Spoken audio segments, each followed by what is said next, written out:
I often tell people that I think I live on the best street in Avondale. It's a particularly pretty street with the trees, and a lot of the houses have front porches, and there's a real community amongst the neighbors that live kind of on this block of 7th Avenue South in Avondale. And one of the biggest stars of our block is a 5-year-old little girl named Audrey.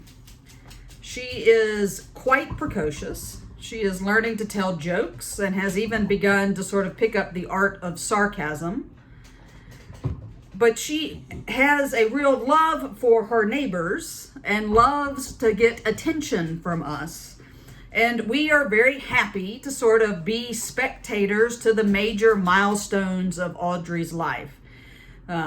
She has lived in this house her entire life. So we saw her mom walk up and down the street when she was pregnant with Audrey. And then after Audrey was born, her mom and dad took turns walking up and down the street, carrying her to get her to quiet down or to take a nap. We've seen her start walking and talking, of course, learning sarcasm, which probably we don't help with that very much. She's a really sweet kid. She likes to leave notes and give gifts for the neighbors. She wants to make sure that she shares the things that she has that she's really excited about. And so when COVID-19 shut everything down, Audrey became kind of part of the street's daily routine. At the beginning of the shutdown, Audrey had gotten a bike with a set of training wheels on it. And so when her mom and her were sort of stuck in the house when everything closed, usually right after lunch and then right after dinner, Audrey would come out of the house and get on this little bike with its training wheels and ride up and down the block. And eventually they would ride, around the block and through the neighborhood. But it started out on the block on 7th Avenue. And so you would hear Audrey, because she talks, she's got a big voice, and it became a time that I would stop working and folks would come out and just kind of share in the joy of Audrey learning to sort of navigate the world on this little bike with training wheels. Now, even a bike with training wheels is kind of complex to learn how to navigate on because you kind of rock back and forth. Our sidewalks aren't particularly even, and so Audrey had to overcome the fear of this sort of big bump in the sidewalk, and she would get real scared, and we'd be out there and we'd say, you just got to pedal, Audrey, pedal, pedal, pedal. And she finally learned how to get over that bump, and she got pretty good at riding her bike. This past week, Audrey decided that it was time for the training wheels to come off. So on Monday, she asked her mom to send a text to the neighbors so that we could come and be part of the moment of Audrey learning to ride her bike without training wheels. Her dad came over. We all assembled out in the street of 7th Avenue. There was discussion about, you need to put your feet this way, and do we need to lower the seat or raise the seat? We figured out the mechanics as best we could. And then we did what you do when you're trying to get a kid to ride a bike without training wheels, is mom or dad or me, some grown-up, would grab the back of the bike and we would run down the street with it, trying to feel when Audrey kind of got the balance and then try to let go. Now, once Audrey realized that this process was going to involve us letting go of this bike while she was on it, she started to get scared. And so then she started asking for assurances from her mom or her dad that they were not going to let go of the bike unless she was ready. She was really scared of falling, and she would want to know, are we going to let her fall? Now, the grown-ups involved in all of this are kind of in a weird place. We can't promise any of this. We can't promise that she's not going to fall. And we actually can't promise that we're not going to let go of the bike while she's trying to learn how to ride it, because that's sort of the whole point of what was going on. So each kind of run down the street with her mom or her dad. They would let go a little bit longer each time. Sometimes Audrey wouldn't realize what had happened, and so she would keep pedaling and wouldn't get that she was actually riding the bike. But then, more often than not, she would realize that her parents didn't have the bike, and she would get afraid, and she would just freeze. So just her little legs would go straight. She'd stop pedaling. And then, of course, once she did that, she began to fall over on the bike. Usually, there was a grown-up there to catch her. One time there was not, and she had a pretty good little tumble, and that sort of brought the evening to a close.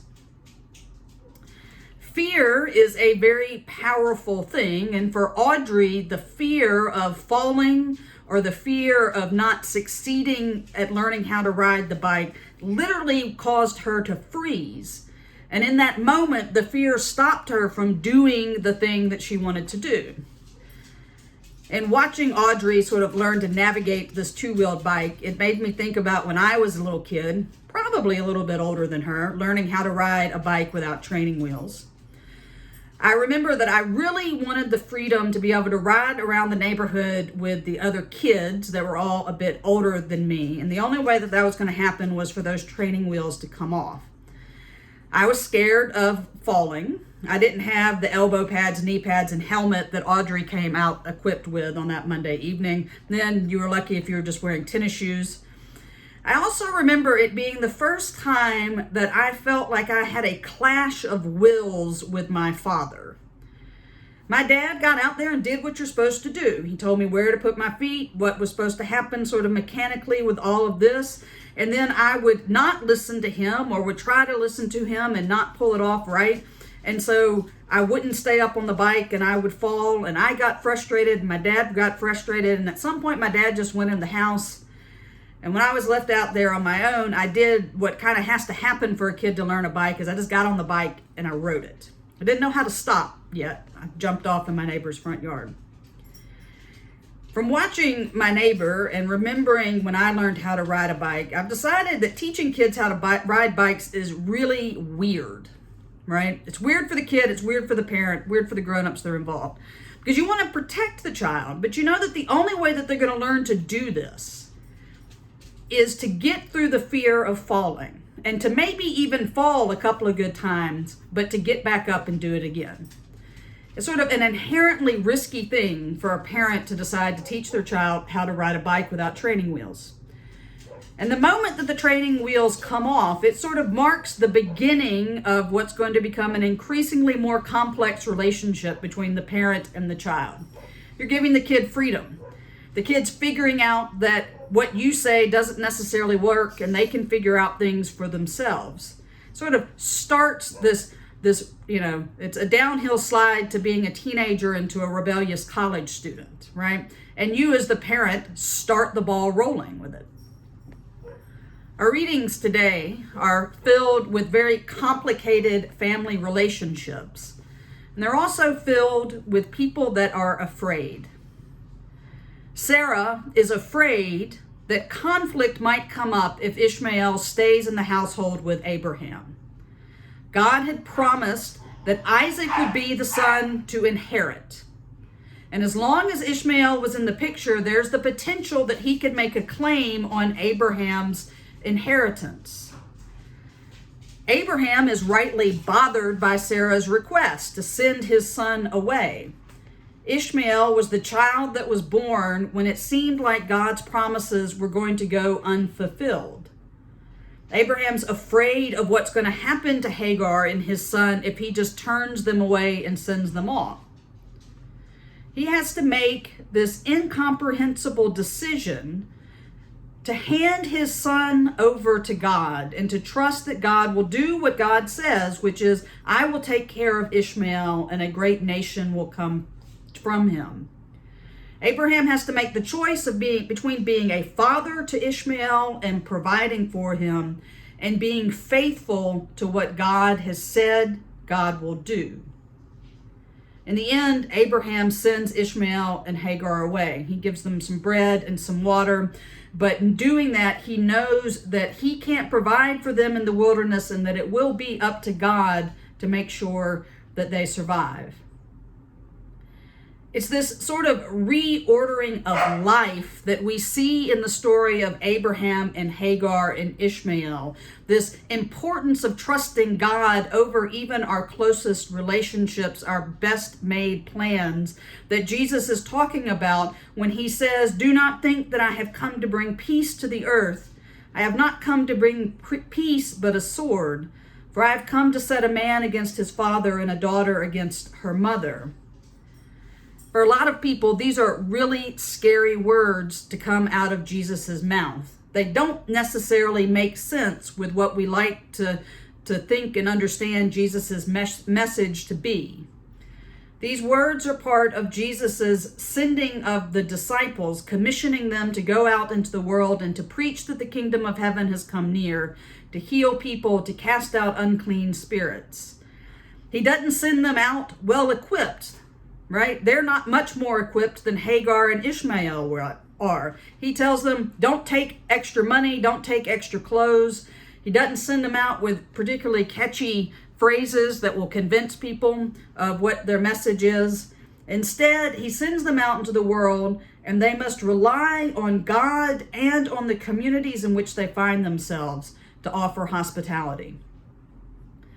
Jesus doesn't sugarcoat things. He tells them that the work he has given them, the message that they must deliver, will cause them to be persecuted and arrested and rejected. And he tells them that to be a disciple of Jesus means that all of the relationships that define us, relationships like son and daughter and mother and father and friend and sister, all of those defining relationships can no longer be relied upon. And if need be, must be upended to be faithful to the message and call of God.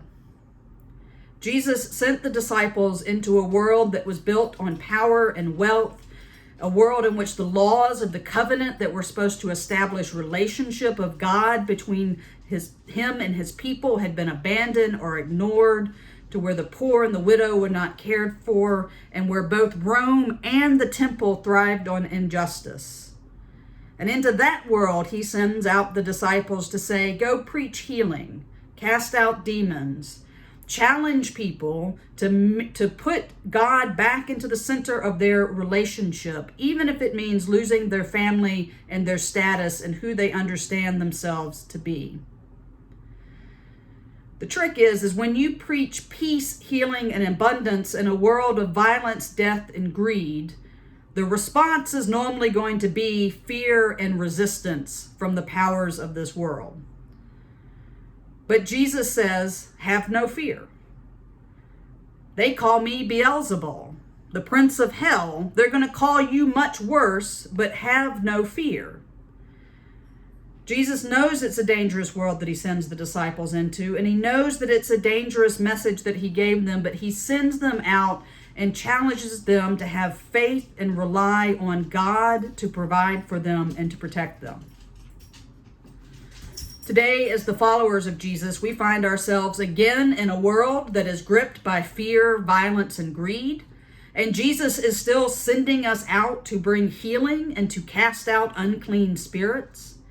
In an age of pandemic and civil unrest, we are again given a difficult task, just like the disciples were.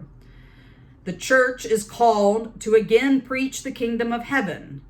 We are called to again challenge the relationships and systems that define our families, our communities, and even what we understand the church to be itself. The church and us are being sent to remind the world that God must be at the center of our relationships, and that when we put God at the center, there is no space for unjust systems that perpetuate violence. There is no space for power that is built on racism. And when we start pointing that out, we should expect that people are going to push back and to resist that. When we start calling for healing in places of death and sickness, justice in places of injustice and oppression, when we start casting out unclean spirits of racism and militarism and ecological exploitation, we can expect to meet conflict and rejection. And it is scary. But we hear the words of Jesus, do not be afraid. God is calling us to do hard things, but do not be afraid. We may see ugly things about ourselves, our family, our church, our country, but do not be afraid. We don't have all the tools that we need to do this work, but God will provide them, so do not be afraid.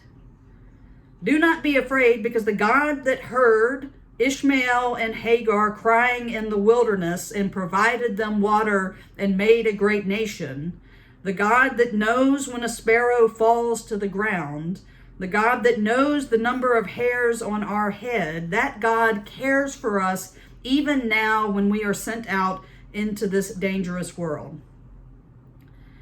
And the fact of the matter is even if we are afraid, it doesn't make us any less sent by God to do this work. That first night with Audrey Jane in front of the house did not end in victory. The neighbors, after she went inside, tearfully sort of thought that the training wheels might find their way back onto the bike, and that it was going to be a little while longer before she learned to ride her bike without them. But then Tuesday came, and another text was sent out to all the neighbors saying that Audrey Jane is going to ride her bike without training wheels. And so we dutifully went outside and lined up on the street and ready to be the cheering section.